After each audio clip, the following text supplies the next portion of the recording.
in SQL called Common Table Expressions, or abbreviated CTE.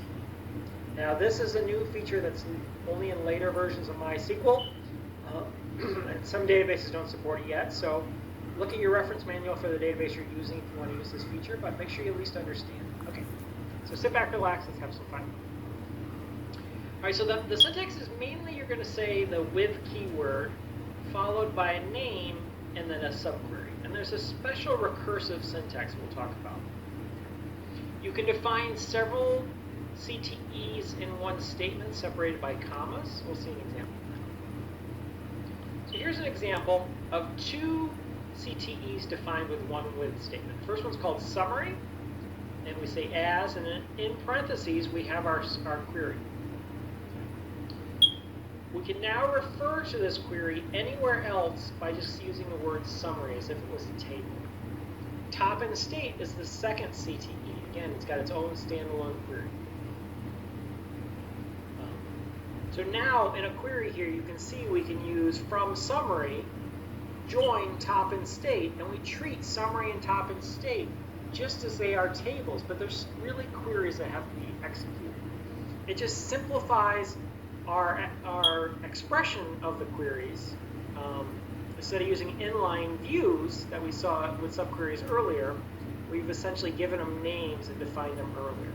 Right? And we get this nice clean result set.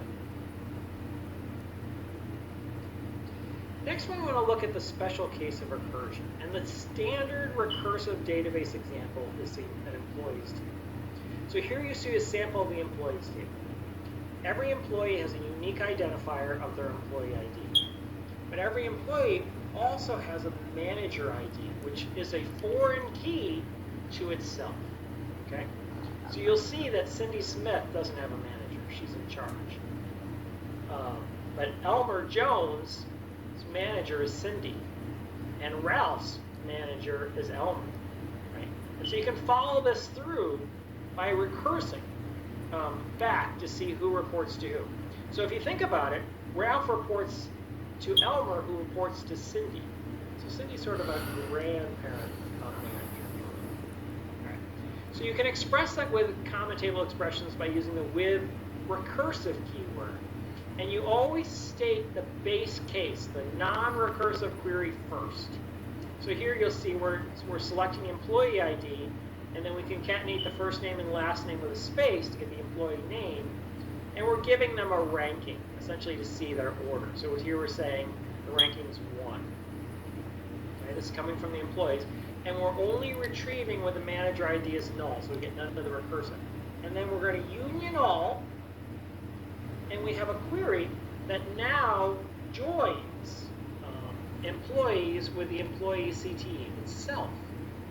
That makes sense, right? It's recursion. We're referring to ourselves.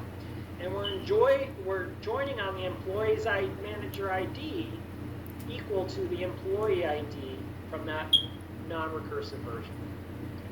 And we, again, remember at union, we need the same number of columns, same data type. So we're spitting out the 3 columns, the employee ID, the concatenated first name and last name, and then we're incrementing our ranking as we keep recursing.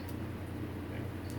So don't try to think of the rhyme or reason of why we express the recursion this way. This is how it works. But now we can select from the employee CTE common table expression, and we'll get the full recursive result. So here you'll see the ranking is Cindy is the highest manager. Then we have Elmer and Paulo, our secondary manager who report to Cindy, and then you can go down the tree. All right, that's it for this lesson. You've got a quiz and a lab. All right, have fun.